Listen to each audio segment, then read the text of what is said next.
have a guest with me today, James Hardie, and we met several years ago in Singapore in the aviation industry. James is an aviation strategist, a consultant, as well as a self-defense instructor.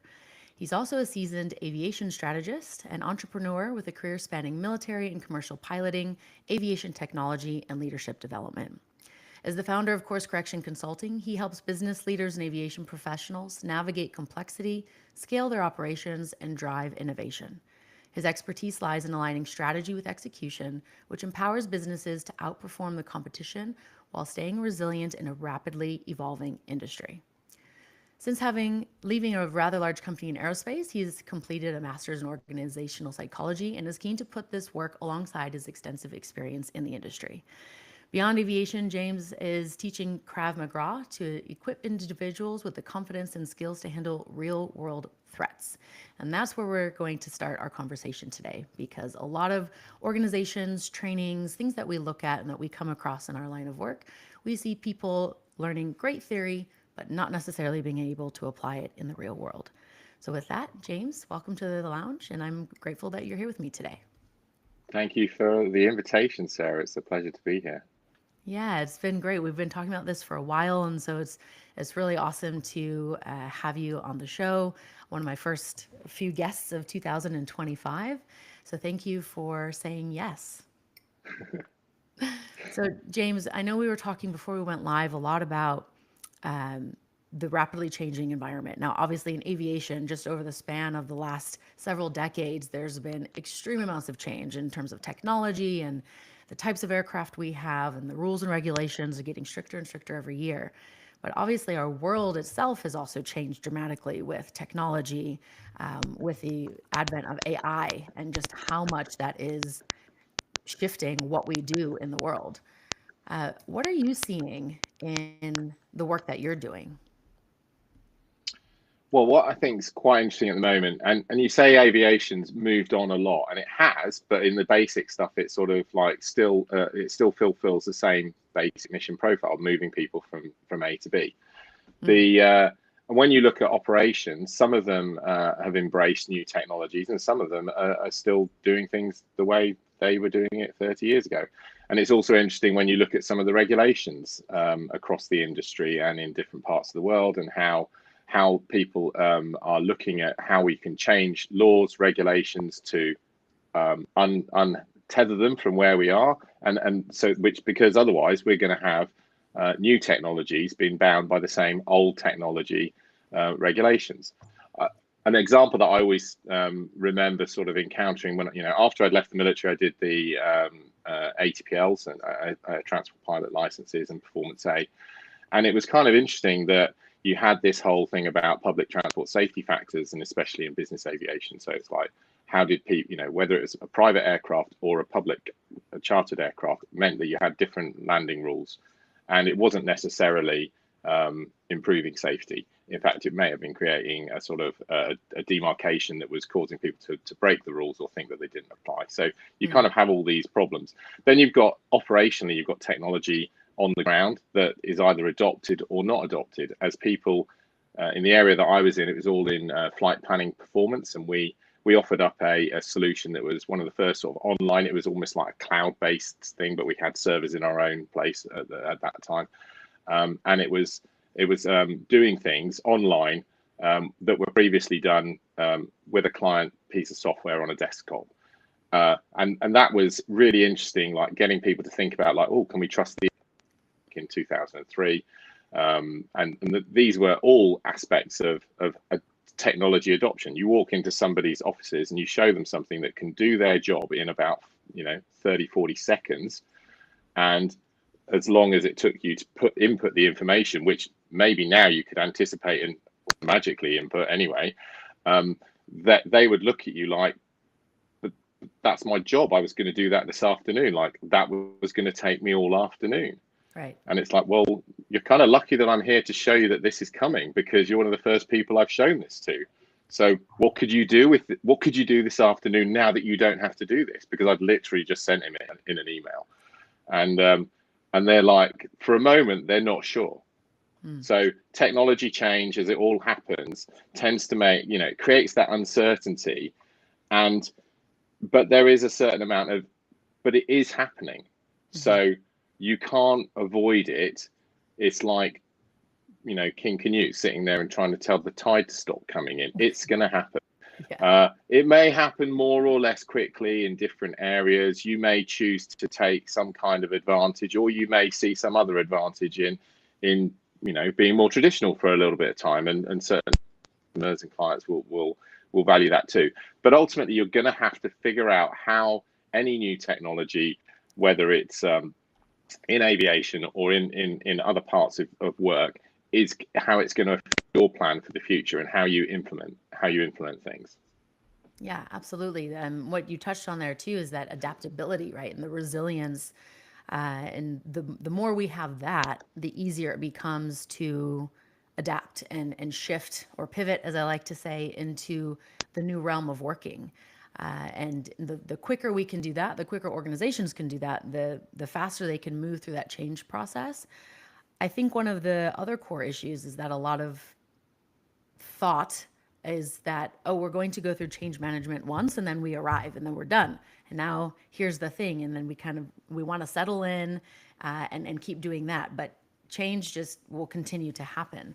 And so, you know, with building resilience, what are some of the things that you've really seen both on the mat with Krav Maga and the physicality of the things that you do, as well as in the business world? What are some of the things that have contributed to building resilience in individuals and teams? Okay, so if I take it into the sort of Krav Maga room, one of the things that happens is people will turn up for a class. There's either something's happened that's made them realize that their self is at risk. Maybe they've been attacked, or they felt that there may be a risk of attack that's coming. So they want to learn something. They might have started doing a bit of their own research. They've watched some things on YouTube. You can't really learn things, physical things like that. You might think you can. You've got a good idea of how it works, and if you've done other physical things, you can sort of see the transferability. And I often ask, as soon as someone arrives, it's like, you might ask them first, have you done any other martial arts before? No. Do you play any other sports?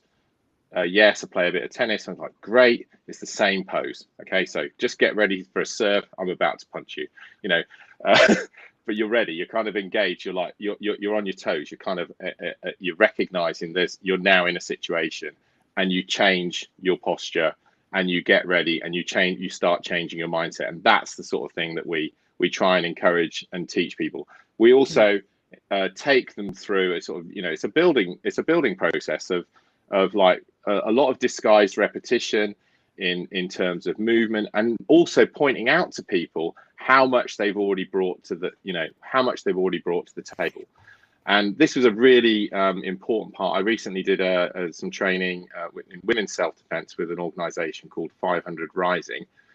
And that was a really key part of what they were sort of explaining to all of us, all of the various instructors. I was one of only 2 males in a large room full of female instructors. And the thing about reminding women who may be sort of outclassed by weight and size by a potential attacker, that they have brilliant skills that they can bring to the situation. They're not entirely defenseless. Yes. They might have better self-awareness. They might have their peripheral vision's enhanced. They're also moving about the world with a certain heightened attention to details that other people might not have. Now, that might cause them some anguish and anxiety at times, and then there's the risk that a threat and an attack does happen. In which case, what we're trying to do is then start to kind of like go, so what have you already got that's going to help you get out of this? So there's no point in teaching some fancy technique, lots of hands, do this and do that. And I said this is a bit like a butterfly to someone yesterday. It's the first time I'd used that analogy, and it was a gun disarm. But they went, "Oh, I like the butterfly." So okay. But you can teach. There are techniques. Obviously, there are techniques that start to work. But but below all of that, there's essential fundamental principles, which are and quite often you can just, when you're coaching, you can watch someone do something that you've asked them to do, and you can just look down at their feet. And if you can see their feet aren't in the right places, they're not moving their feet, then everything else, can't be structurally correct. So it's about understanding these kind of like fundamental principles of what it is you're trying to learn, and then building on those to the point where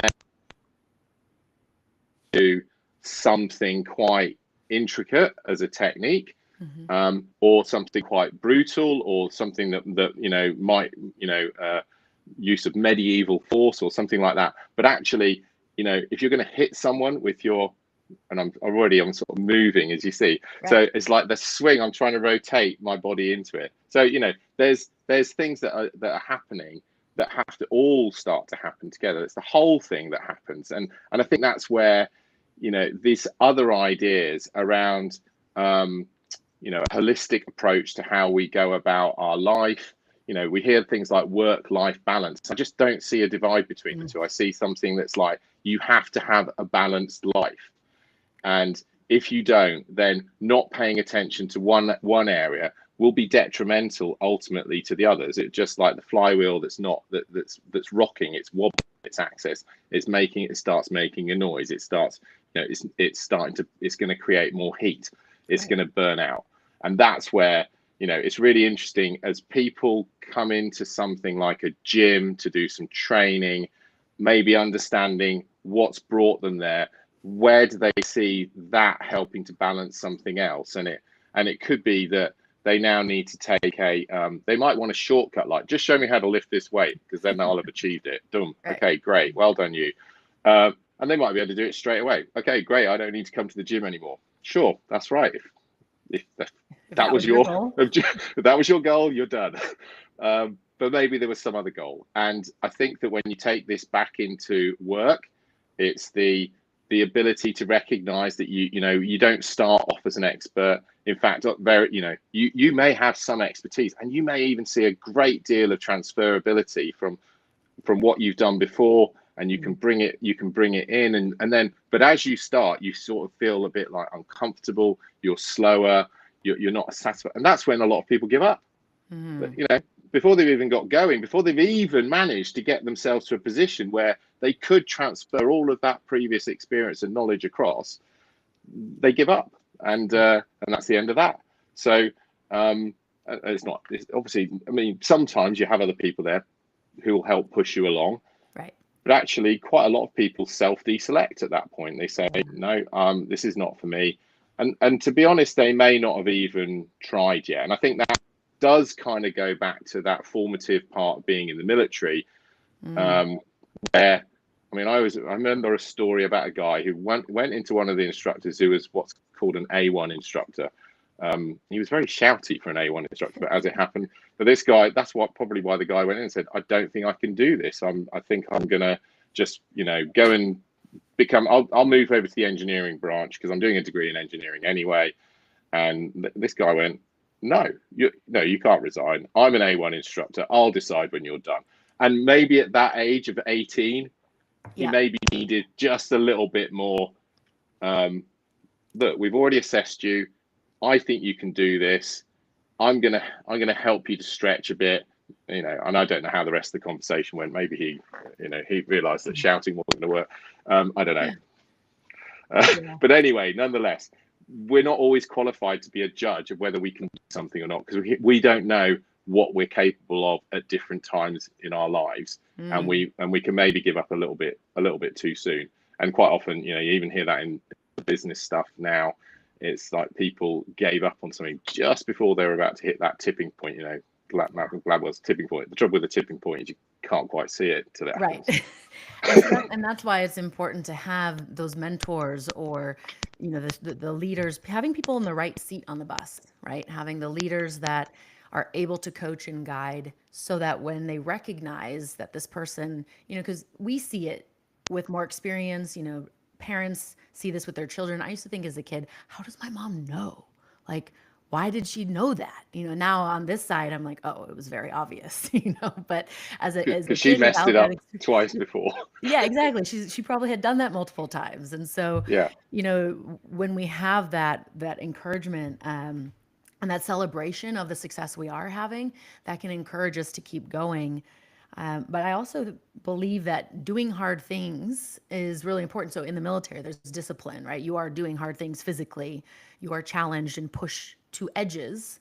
And Hmm. we don't often do that in other industries and other areas of life. If you didn't grow up as a competitive athlete or have that type of environment, then, especially now, we live in a very comfortable world. It's the most comfortable humans have ever been. And so there's this easy now, which makes it really hard when the change comes because it feels like it's out of left field, or we just simply haven't done the reps. So we don't feel comfortable doing it, and it's harder. Yeah, and if you've always been somewhat successful as you've run that, run through the school system, major choices, maybe been, how much of that was talent and training? And obviously, I know athletes, as they get a little bit older, they're putting more and more effort in and everything.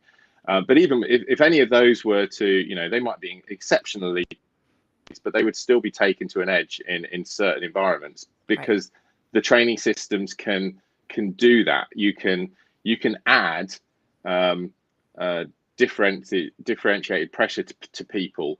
Either they've got to take on more responsibility for others, or they carry a heavier weight, or something. But you're trying to balance up the success of the team.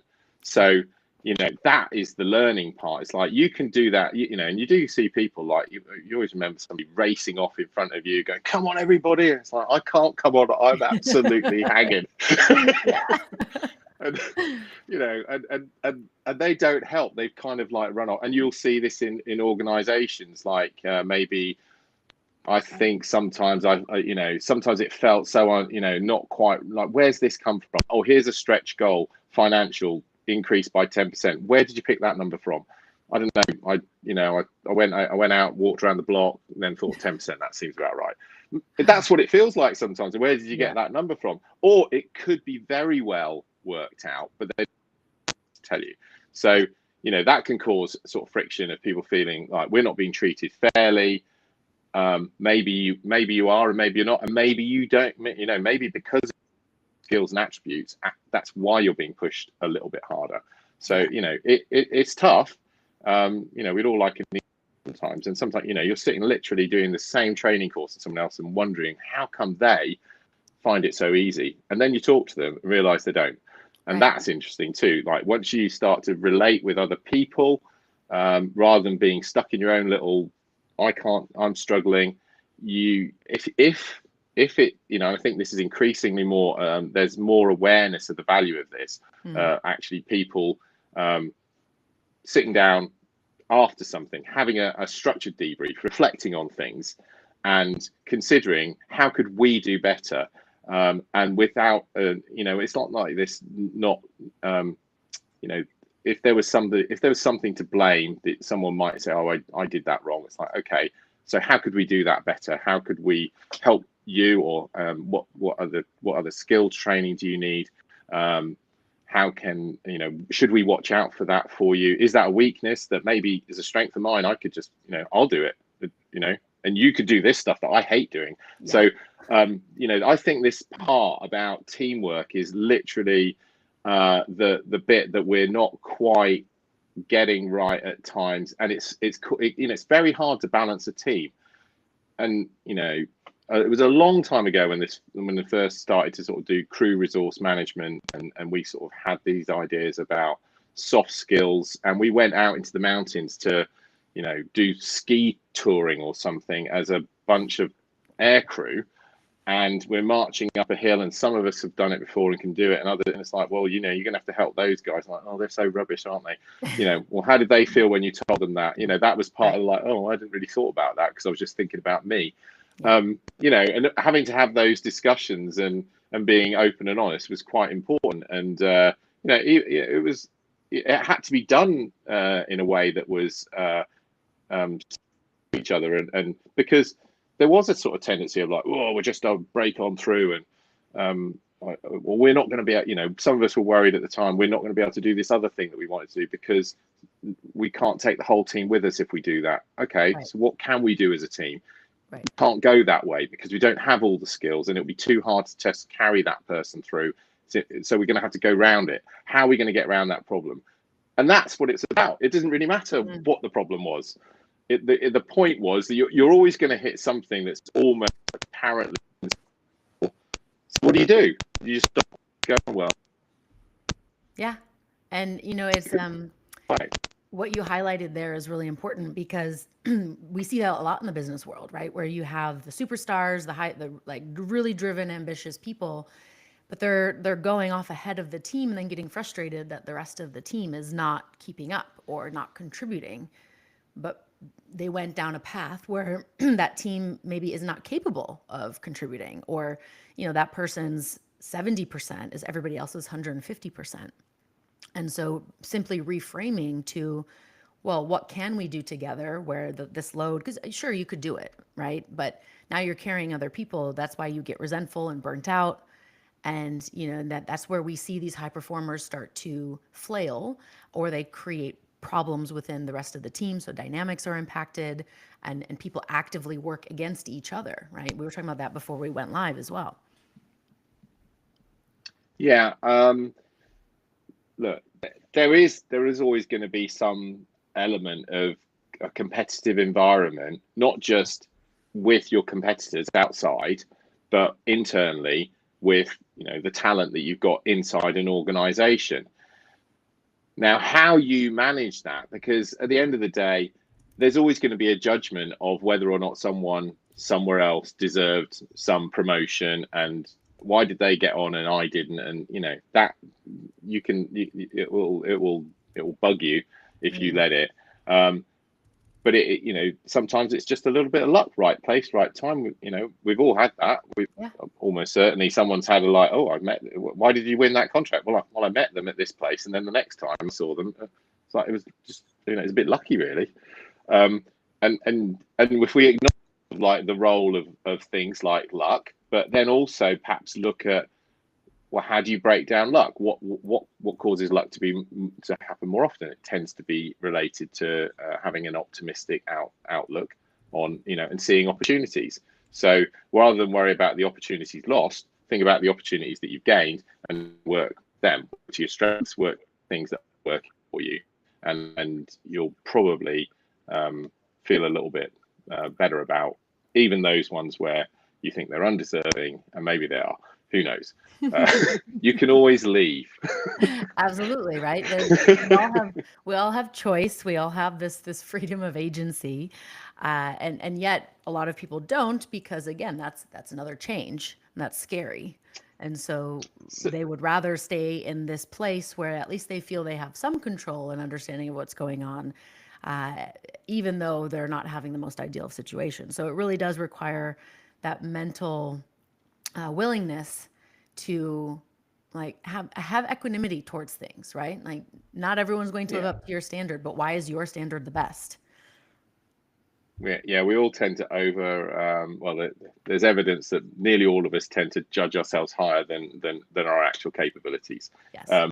When asked on some sort of an assessment, doctors and everything have fallen into that trap. Yeah, you can always leave. I said, I sort of a bit tongue in cheek, because I was also reminded of someone who said that to me recently. I was like, actually, I'm not so sure people can leave so easily from where you are. But where I am, for example, this is a word I learned recently, an agglomeration, which is like when you have a collection of people in the same industry. So when you've got a lot of aerospace, which we've got in my area, there is perhaps opportunity for people to leave, because it doesn't, in fact, involve an awful lot of change.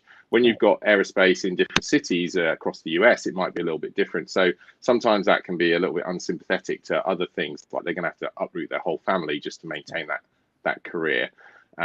And I think that's, it's not always as easy to just leave. And why should someone?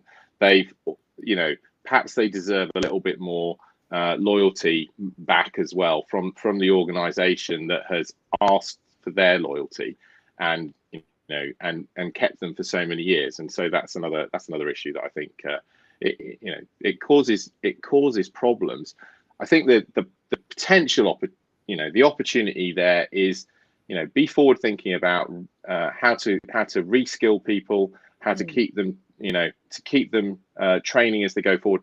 The whole issue around, there's a couple of big issues in our demographics if you look at organizations across the world, but two of the really big ones would be around say simply gender diversification in the workforce. So you've got two different speeds as genders go through their working lives at certain times. They're out of speed with each other. Perhaps I'm really someone's going to criticize the oversimplification, but different life things happen to men and to women at different times, and that affects their career, if you like.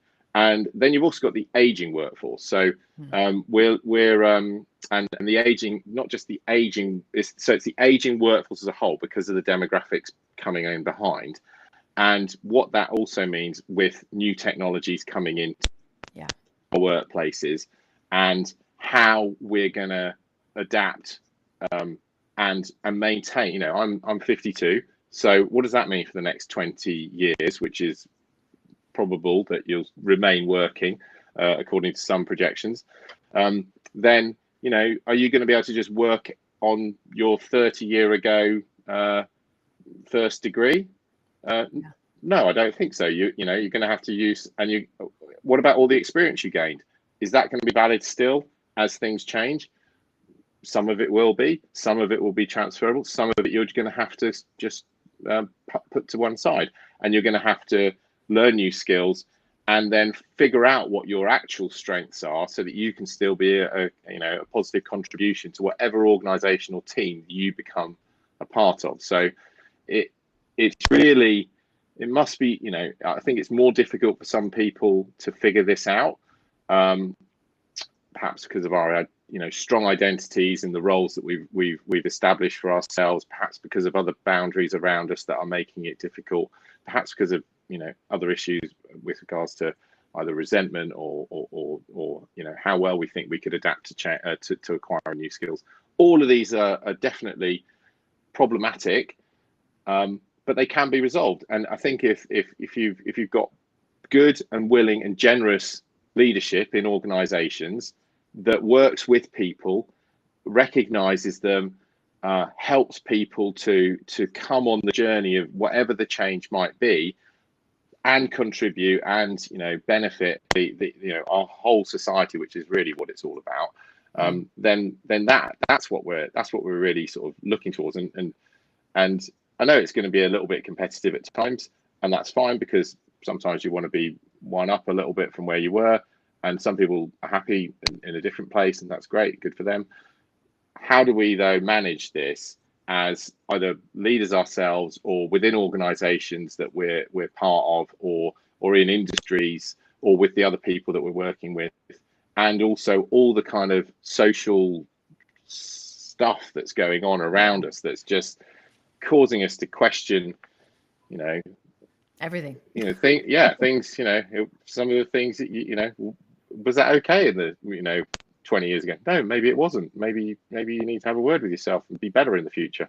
Well, and as we learn generationally, right, I feel that on the Maslow's hierarchy of needs, if we'll just go to that, right, we were at different stages 50, 60 years ago versus now.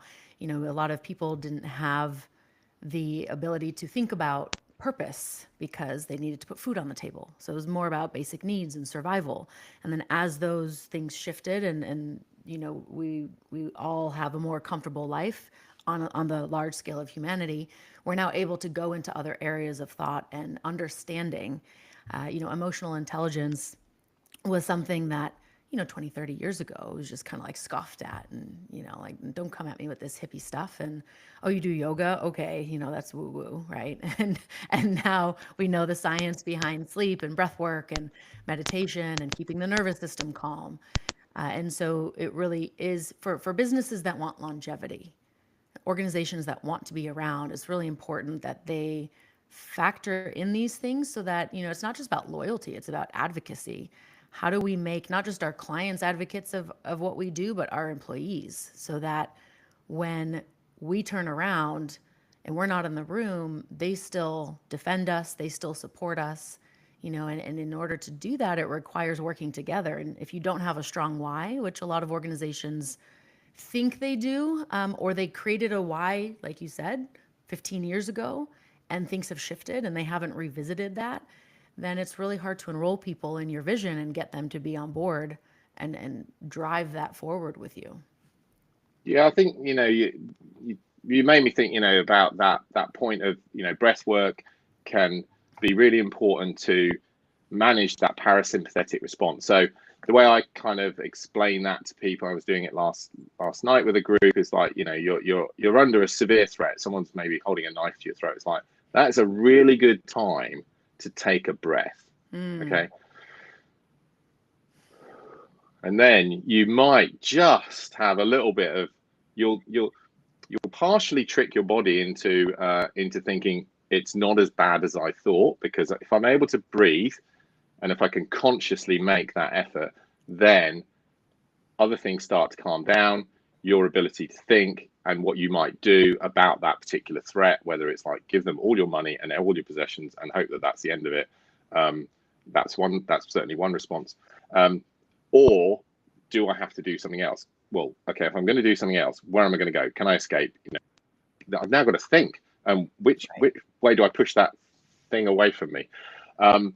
If you need that thinking time, and if you don't give yourself that, then you don't get the benefit of the parasympathetic sort of response by taking a breath.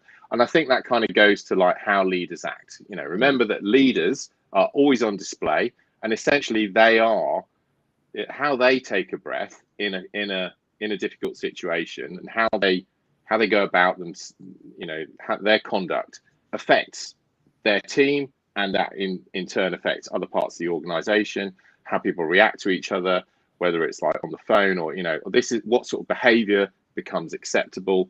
And we being a little bit more conscientious about that, and then being understanding that maybe that particular leader has not had no one's called them out on it. Maybe they rose very quickly and they've not had some training. Maybe their behavior was acceptable because of their high performance in other areas. And now we've got to deal with this slightly problematic issue.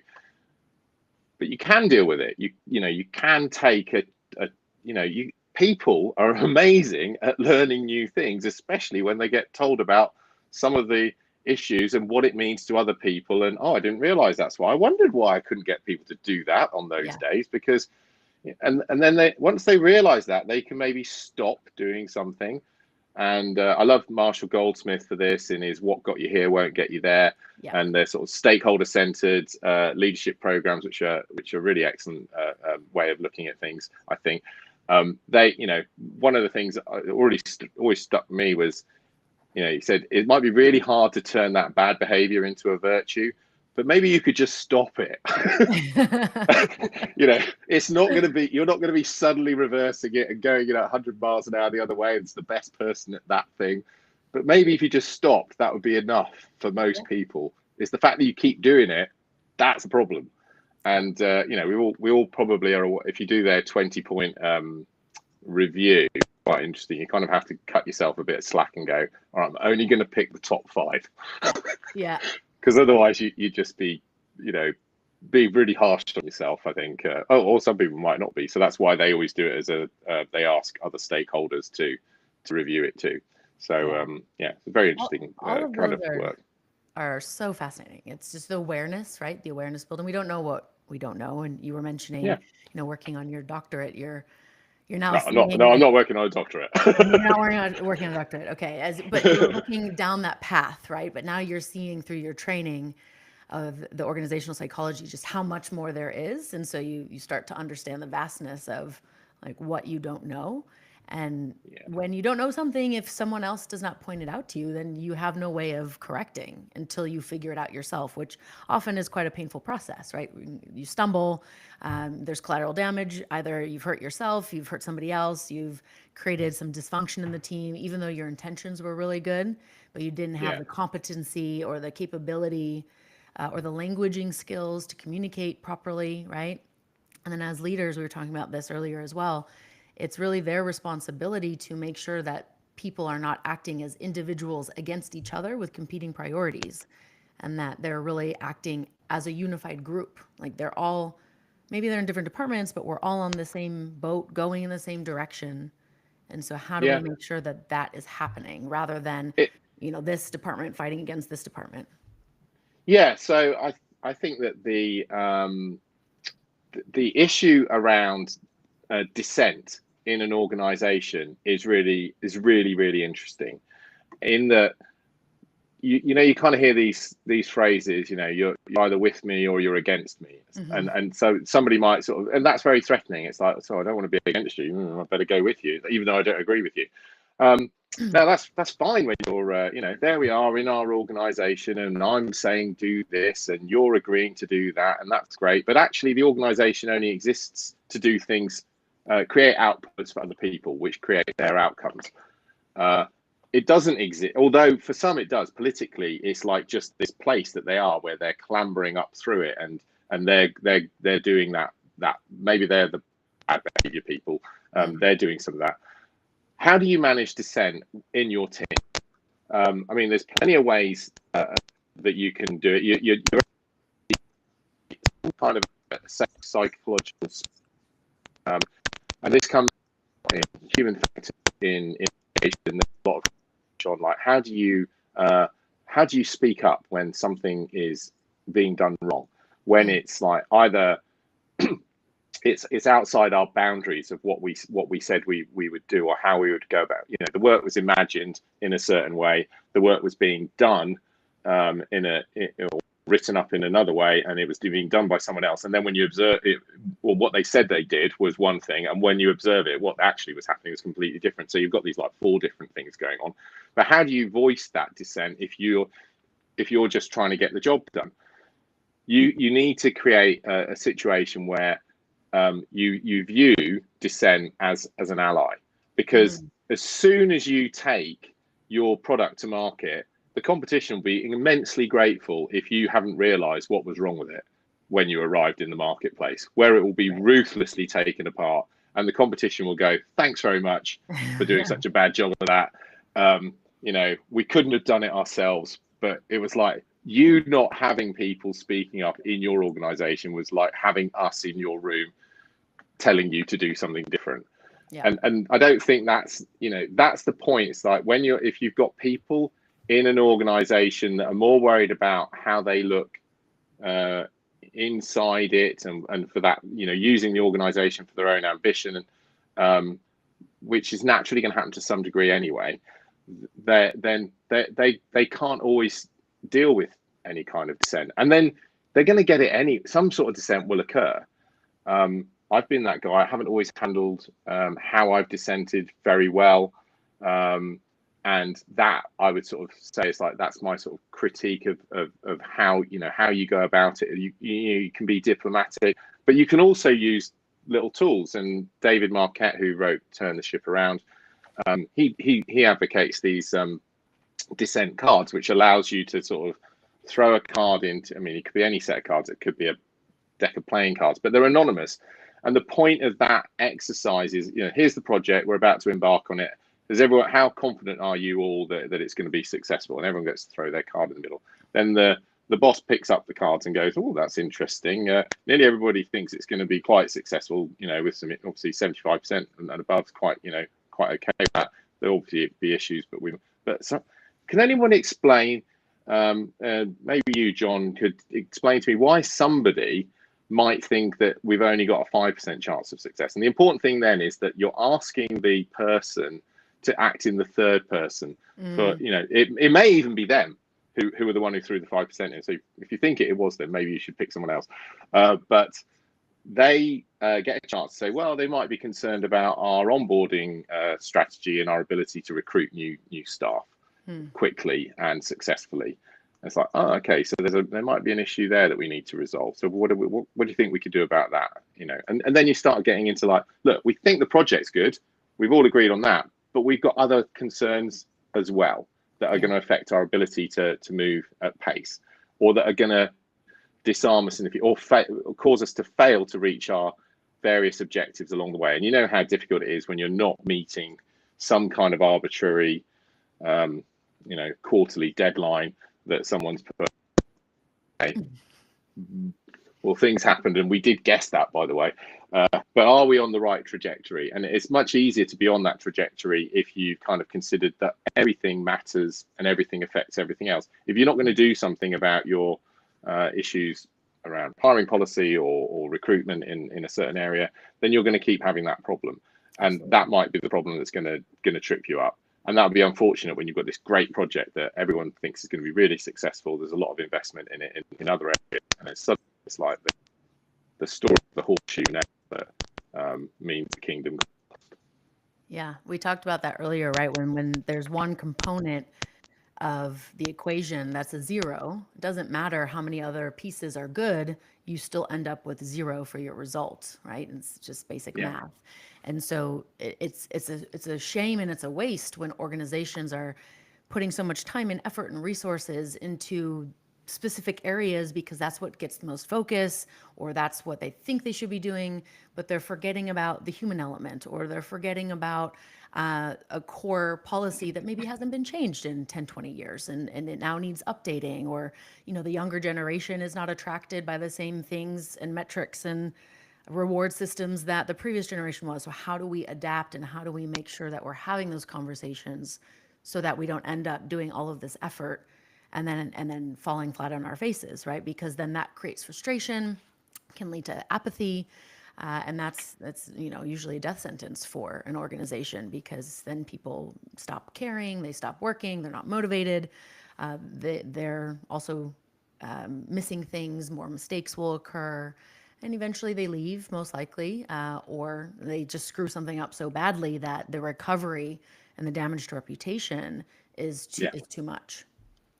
Yeah, and at the heart of that, a lot of the time, it's failure to communicate. Yeah. So if we can find a method where we can safely communicate any concerns, which either will be addressed and mitigated, or we will maintain an awareness, because we might not be able to do anything about them immediately, but we need to know that it's like when you're flying an airplane. You can't change the weather, but you could either choose not to fly in it, or you could fly around it. And you're just going to have to accept, you're either going to, if you want to get there on time, now that you've got to do this deviation, you're either going to have to go faster with more power, which you may not have, or you're going to have to go lower or higher or above it or whatever. And there are factors that are, you've got to change your plan. Once you accept that, certain things are outside your control and other things are inside your control, that's an understanding. And I think that's also really done really well when you think about, like, this General Crystal's kind of risks is governed by threats, which are largely external, times vulnerabilities, which are things that you can make yourself more invulnerable to a threat, and you can also avoid certain threats. You're trying to reduce either one of those towards zero. Again, if you're invulnerable, it doesn't matter what the threat is. I'm invulnerable, but most people aren't. So, it's not actually a maths thing. If only it was as simple as that. But it's the idea is that, and that then you've got your understanding of risk, and risk is like, what is the hazard? How close can I go to it? Am I prepared for that? Safety, protection, clothing, training.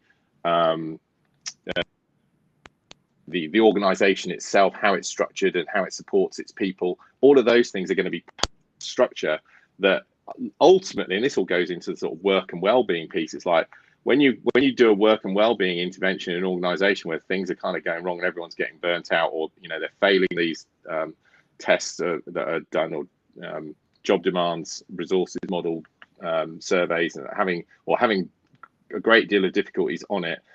Looking at burnout, you've got lots of people leaving the organization, intention to quit, all of those things starting to happen.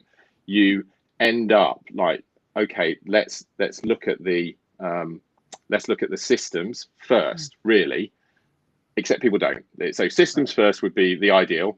Protection systems level 2, like, have you given them the tools to do the work well and properly and with some sort of protection, but you can't avoid all things, and you can't be protected from all things. Like imagine a nurse dealing with death.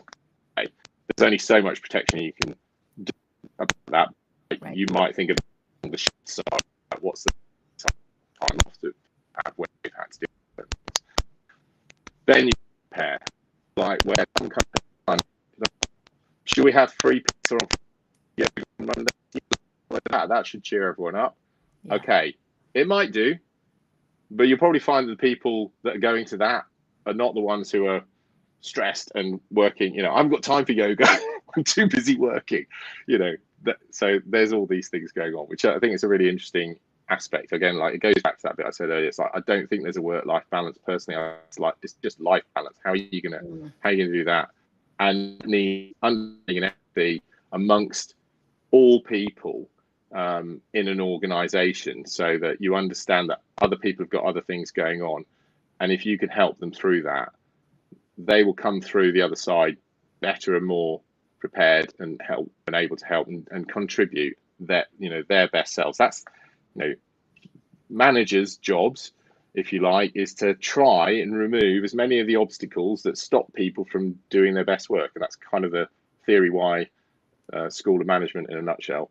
Yes. It's not to crack the whip and drive everyone, keep motivating them in different ways. It's actually like remove the obstacles. People actually want to do good work. That's where you get this self-determination theory basis of things from. And no one wakes up in the morning and goes, I'm gonna be average today, right? Like that's just not our thought process. Yeah. Like, okay, well, maybe we're gonna be lazy occasionally and things like that, but everyone wants to be doing meaningful work, right? Having purpose. As Seth Godin wrote the Song of Significance, and I really loved what he presents there, because it's no matter what's in front of you, whether you're taking out the rubbish or you're driving a car or you're leading this 500-person team, you are significant, and show up and do that task with significance. And that just changes the whole approach.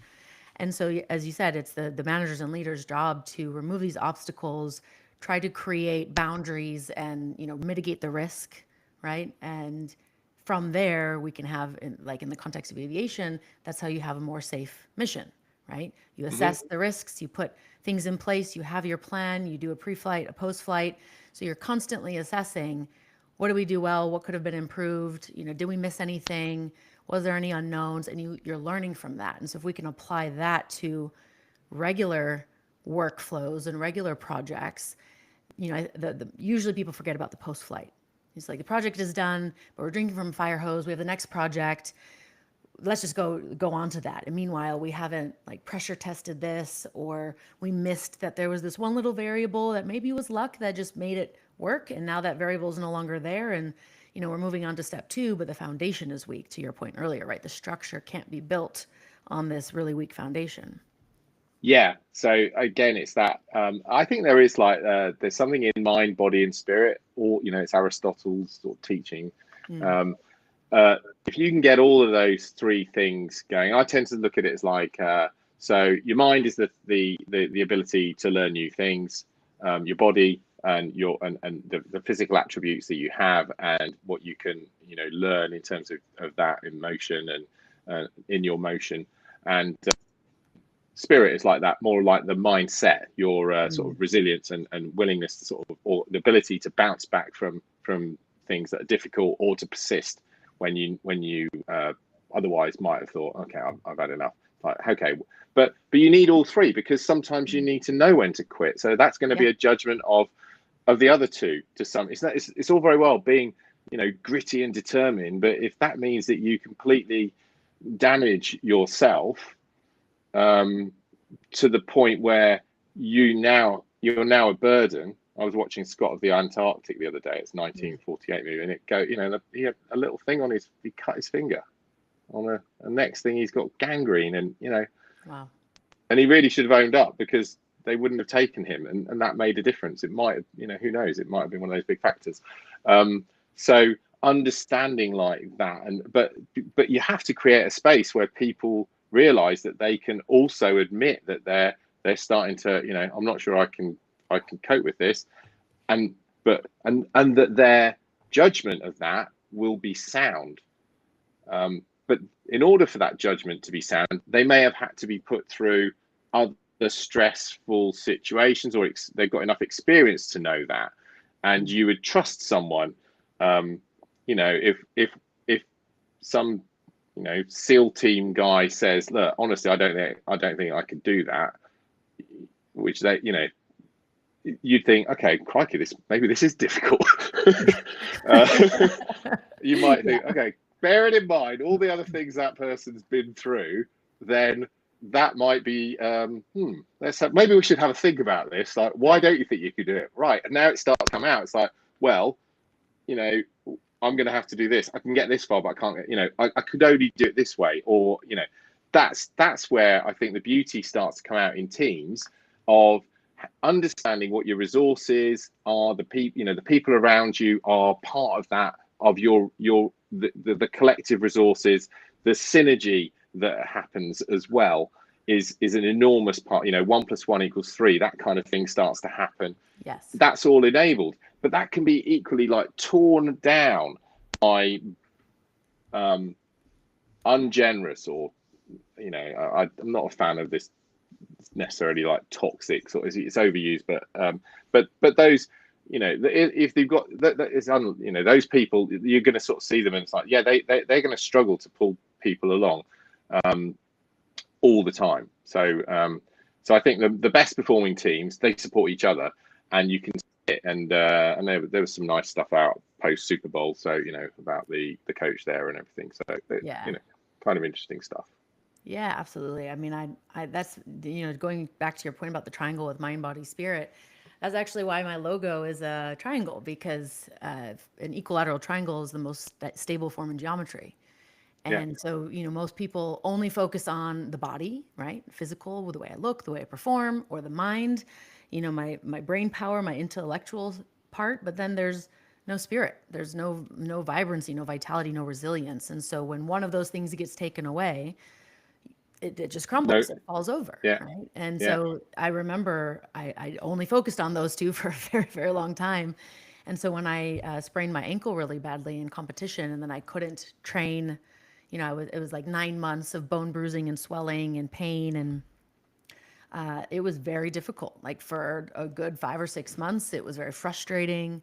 You know, it was like I felt worthless. I couldn't do the things that I could do. You know, I was trying to force my body to do something that it just structurally wasn't capable of, which also further delayed healing. And it took me about 5 or 6 months to just accept I have to go back to basics. I have to look at this differently.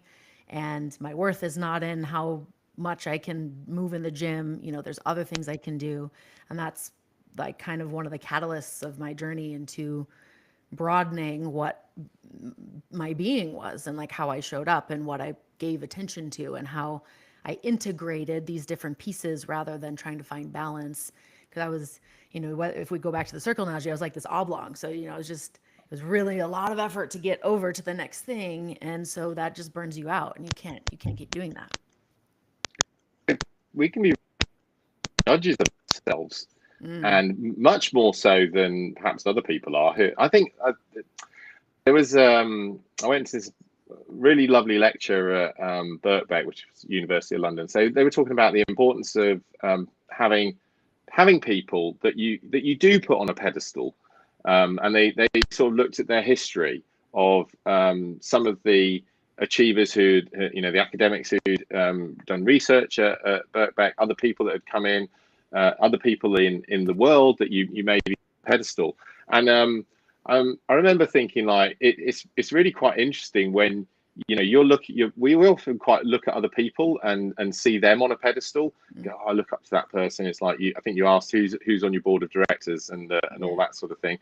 And so those are the people that you put on your pedestal. And then you meet some of these people and you start, you know, you ask, you know, you're sort of like, oh, wow. And then you find out what they're doing and you're like, oh, wow, you know, they're actually looking up to me about something. You know, we can all see something. I think there's a lot to be seen in, and it comes out when you are managing a team of people. Sometimes you've got someone who's, you know, doing themselves down.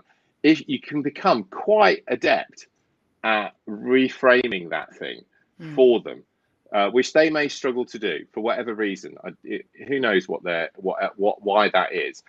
But if you can, that can be a great way of just like turning that mirror that they're seeing their reflection into to show them it in slightly a different light, how other people view you. I don't think you realize, noticing little things and thanking them for them, and those can be just amazing. And that when someone then says thank you back to you, as if you're the boss, and that, it's like that, you notice that. When you've done something right, don't just fob it off like that. Yeah. Actually try and no, don't worry. It's like just I know seem to what, because it's like I said, all the books behind me, they're part of my board of directors, if you like. It's really quick and easy to read a book for me, and I know some people struggle. But it's like I would watch the podcast at double or triple speed if it was available, just sort of. Yeah. But you can learn, you can read books, but ultimately, God willing, every 100 years or so as a go. But there's a whole new set of humans and there's a whole generations coming through, and each person in that generation has to learn their own skills. We don't get there is no sort of download of me or you that can be. I mean, in the future, maybe they will be able to. Yeah, but it's so interesting. Actually, last year I was at the Future of Humanity Summit, and there was a speaker who had her digital twin, and she had programmed. We're talking about programming, custom GPTs, and not just asking the GPT a question for research, but actually like programming something to put parameters in place and speed up certain processes, right? And she had created this digital twin, and it was incredible at how much this twin of hers could actually accomplish with it. She's spent a lot of work on it, obviously, and she's in that field, but creating it so she doesn't have to respond to certain emails, or certain things can just be done by this AI that has been programmed to do certain tasks and functions, which enables her to have more time for in-person meetings or gatherings, or being able to do research and further refine that. And it was like mind-blowing. And then there was another humanoid robot that has been programmed with AI, and it was communicating with one gentleman, and you talked into this microphone and it would respond to you. But if you weren't speaking into the microphone, it would kind of just capture things around the room and collect data. And so they had their conversation, and then he went away, and then someone else came up, and she said, well, as I was saying to Rick, and then like digested the conversation, but Rick never mentioned his name. He never introduced himself. So she somehow picked that up and then figured out it was him. And the researcher came over later, the data engineer, and he's like, she's never done that before. I'm going to have to go back to the data and figure out, like, I didn't program that, and I don't know, like, this is exciting. And so everyone was just like, wow, this is incredible. And so maybe there will be a day, then we'll really be in the matrix, just download a language or download a program. It sort of reminds you of bringing up children, and oh wow, look at them, they've done it, and all the other parents are like, oh my God. Yeah. We've all seen that. Yeah. Especially if it's like a first-time child, right? Yeah. Then the second one, it's like they're not so interesting. It was like, it's like parents who also by the third kid. I remember one of my friends, the first one, it's like this really delicate thing that you have to like ward off all evil, stay 10 feet away if you have a cough. And then by the third one, it's like on her arm, she's got a glass of wine, she's like flinging the baby around as she's doing stuff around the house. And if you're not used to being around children, you're like, this tiny, what do you do? And she's they're resilient, they're fine. And it's like you start to learn, right, that it's not as bad as it seems, right? So you reframe, and you have new information moving forward. And I think that I wrote about it a couple of years back when I finished my degree, so I was like happy to start engaging with the AI a little bit more. And I remember I wrote about, like, there's a new I in team, like, and it's AI, and trying to get a little bit of a play on something to think about is like, how do you integrate new technology into our teams and our workplaces in a progressive way that you can control and manage as an organization? And yet I've gone around to people, and you've got quite big organizations. No, we're not allowed to use AI. Okay, why not? What's your? Oh well, we're concerned about it. Proprietary issues. It's like, okay, good. So now you know some of the issues now you've got to figure out how to set those boundaries. It's not a matter of saying, no, we can't do it because of proprietary issues, because that's not really a very sensible way of going about it. You need to understand the proprietary issues and decide consciously that you're going to do something about it, or what you're going to limit people to. Because the danger is, and I'm sure this is happening all the time, people will be using it anyway. They'll either be just going home and doing it because it's quicker, and then they'll send themselves an email at work and do it, and then they've got this thing, and and they might be.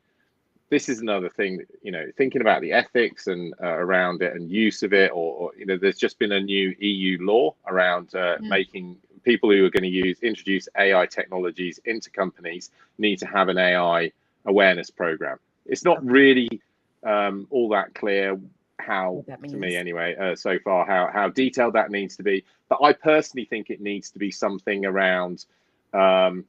It can bring together an awful lot of things, because it can bring together. Imagine you're integrating this new team member, and they're incredibly capable. They've got an enormous memory for things, but they don't have a lot of experience. And so how are we going to interact with that?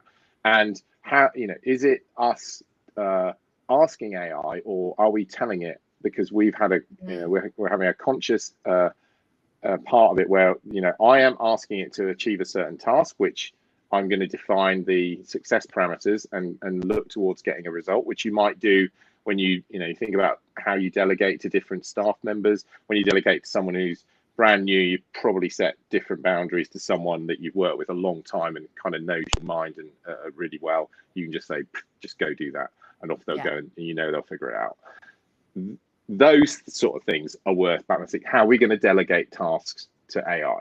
These are questions that we need to start asking properly, not just leaving alone and hoping it kind of gets done, or actually it'll probably get done, but maybe by the lowest common denominator in your organization. You'll suddenly look around as a CEO and go, what's going on?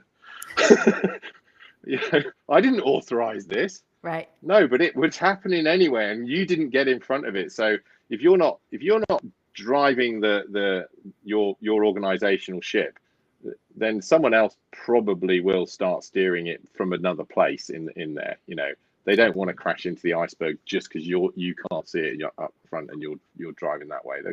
They'll hold back, they'll turn the engines back, they'll do all sorts of things, and you won't be as successful as if you bring all this into alignment. It's, again, all the things matter. Every part of, whether it's technology or sociology or the politics of organizations, all of these things start. They all depend on each other, and they can all create an imbalance.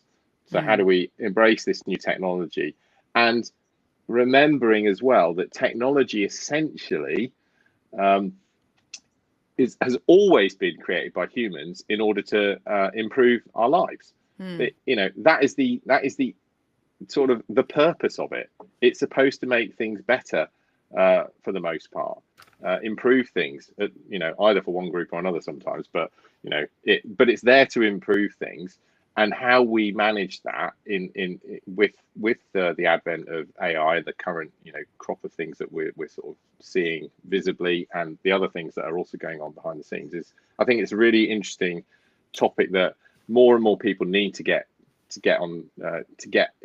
in front of, rather than just watching it and letting it happen. If you're going to be, otherwise you'll find that in the future it won't be AI that takes the jobs, but it will be somebody that's using AI that's faster, quicker, and more capable. As a result, they've increased their capacity, and you just stayed where you were. Absolutely. And it's like that with everything. I mean, it's funny because I was talking about this yesterday with someone, and I remember in math class, the teacher saying, you need to learn math because you won't have a calculator in your pocket. So you need to know how to do this, right? And well, now I have a calculator in my pocket on my phone, and it even has scientific function. However, that process of learning And the process of deducing and figuring things out helps you in so many other ways, right? And our lives are so, you think about it, how did we do business without phones, without Skype, without voice over IP, without the internet? We had fax machines and, all telegrams in the past, but we still did things. And it's just the capability expands. It moves a little bit faster. You learn faster as well. And, your point is correct. The leaders who adopt the new technology, who adopt understanding that I need to communicate differently to work with this new generation, or to work in this new field, or to get people to be on board with me, right? Then they are adaptable, and that's what survives, right? And look at just Darwinism, right? The ones who adapt, the ones who are willing to go through that darkness and see what's on the other side, that's how we move through to the next stage. And ultimately, 5 years from now, it'll be something else. It won't be AI. It'll be some other technology. Maybe when the UAPs land and give us their technology, we're going to have even more things that we have to learn. They've already landed. I know, they're already here. They're already here. This is why one of my questions is the way it is. I the well that this between know all, tell all, you've done everything, and you're the person who knows how it works. You can tell everybody how you want things done, and that will get you you'll be able to increase your resource capability by a certain factor within your sphere of knowledge. However, if you want to go beyond that, you need to be figuring out how to ask better questions and recognize when you've got viable, decent answers that you can critically assess them, even without knowing whether the answer is necessarily true. So yeah, of course, if someone chooses to tell me a lie, and they do it very, very well, and perhaps sometimes AI does do, sometimes you ask it to get things and it will go and get it, and it will use a pretty poor reference, which was, not the seminal work or something. You need to have some knowledge to be able to assess the information that's coming back, just like with any person that you're dealing with.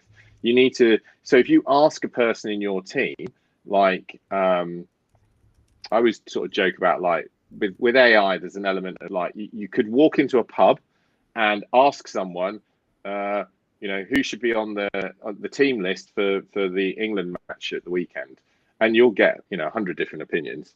But then you've got to decide, well, who should I really ask here in the pub? Should I ask the person who's avidly watching the sports channel? They might have a bit more insight, or am I just asking anybody who's got an opinion? So how do you qualify opinions in a certain critical way by some levels of expertise and understanding? How do you are they an expert level by virtue of experience, qualifications, and a number of other factors that you might consider? And it's the same when you're using these large language models, and I think this is where it's a great boon to people who've been around for a while if they embrace it, because I've forgotten a lot of stuff. I can sort of half remember which book it might be in, but also I spent the last 15 years, using iPads and stuff. So the way that I remember things is different. I've got less written notes than I used to have. But I know with this sort of perfect knowledge base, or this knowledge of almost everything, but if I ask the right question, just like if I ask the right question of an expert human, then I can then assess the answer to some degree based on my own knowledge and experience. And that's going to be, I think that sort of critical thinking part is that, there's a lot of talk about this as well.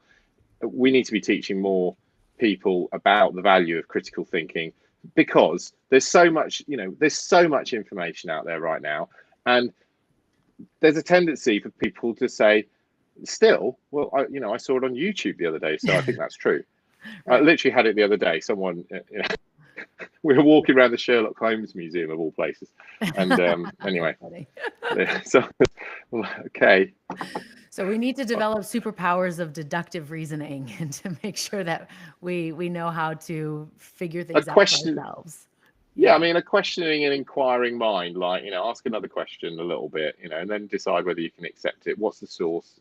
Yeah. Or like you said before, playing the devil's advocate and doing it in a way where it's that third person because it also becomes objective. And so if we can, I'm sure we could create a custom GPT to help us do that on our own, Yeah, right? if we As leaders. record this, drop it into GPT, it'll thematically analyze our whole conversation, and they can maybe suggest that it comes up with a prompt for that. Oh, this could be a fun exercise. I think we're going to have to do that. All right. We're going to talk after the show about how we can do that because that'll be really cool. All right, James, we've got a few minutes left and I want to go into the question. So what is your superpower or superpowers? Okay, I have super developed over a period. So I try and be a person. I can be very argumentative. If I chose to be in an argument, I would possibly worry about winning the argument more than like understanding. And I've tried to, over time, I've realized that wasn't working as a good strategy for a good person. So I think that being a big softie, and that means like I can still be big and strong, but I don't have to be exerting that strength all the time. It's like more like help, be the person that helps other people. And if I'm asked for help, I'll do it. And if I think someone needs help and I can do it relatively straightforwardly, I'll often do that as well. So, but if I felt like I was being completely taken advantage of, then yeah, the other guy will come out as well. But but Yeah. I'm a bit of a big softie. And that, you know what? It's funny because a lot of the people that I've met over the years, you get this impression when you see them out in the wild, if you will, right? When you first meet them, and then when you really get to know them, we kind of get past some of the maybe defenses or the way that we present or our own story about how people present, then we get to realize like, hey, this person and I are very similar, or like they do have these skills that I thought they didn't have, and so that's Mm. it's really good awareness as well, and more and more people are getting that. I think my brother, I remember when he was 22, was talking about something that he does, and I was like, man, if I had that level of awareness at your age, like I would have been much better off. But yeah, that's a great superpower, and something that you are It, intentionally working on. yeah, and it's that thinking way. One way I also look at it is like I try and remind myself that the one thing we're all really good at is misjudgment, but we do it a lot. we, if you're judging someone, if you're putting them in a box, you've probably got it wrong. Yes. So Nobody you can belongs. find out more. Yeah. No one belongs in a box.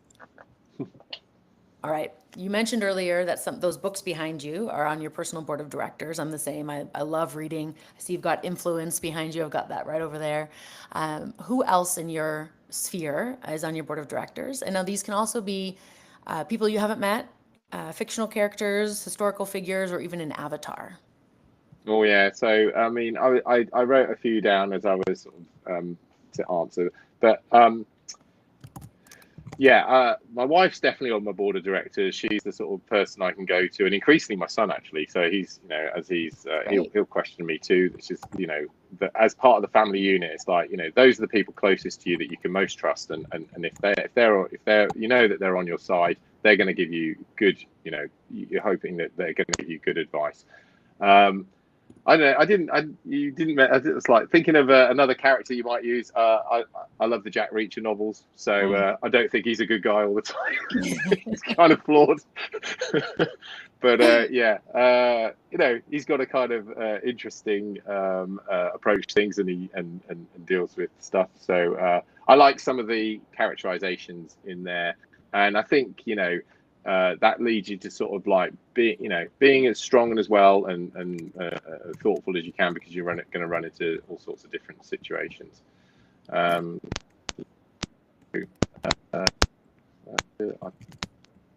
It's a like change. Listen to other people and think like, how does that? I like to talk a lot too. I don't know if you've noticed that, but the conversations I have with people are, I think that's when it's like I'm learning stuff. I'm connecting, making connections all the time about something else, and I think that's so. Other people are always influencing me one way or another, whether they realize it or not. So keep up those conversations with people, and you know, surround yourself with people that you look up to, even if they don't realize that you're looking up to them. Yeah, and different people too, right? Because that gives you new Yeah. perspectives. Yeah, Yeah. amazing. All right, the final question, back to the fun stuff, aliens. If we had an alien life form, intelligent being of some kind that came to Earth for the first time, and they met you, James, as the first human that they interact with, what would they learn about humanity as a result? I hope they would learn we're curious and generous, in spite of some of the failings that we've got currently and in our history. But for the most part, we're a curious species that is, you know, tries to help other people, and mostly that's demonstrated in the fact that when we're together in teams, we thrive, and that's how we're best put together. So the idea that they'd meet one person would probably give them a misunderstanding of humanity, which is about all of us and the groups of us that make up all of us.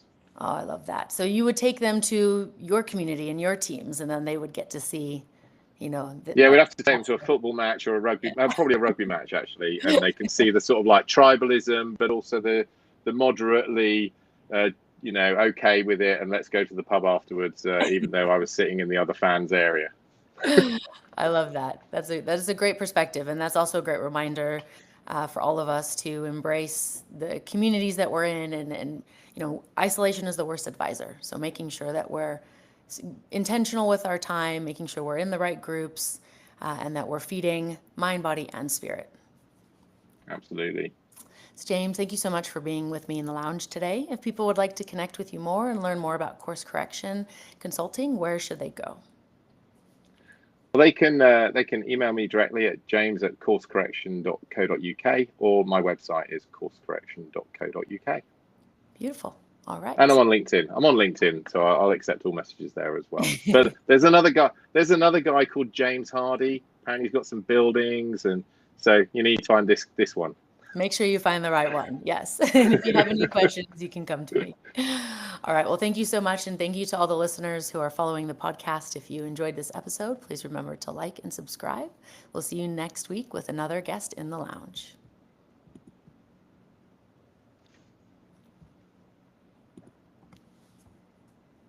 There we go. All right. That was great. I had a lot of fun. Okay.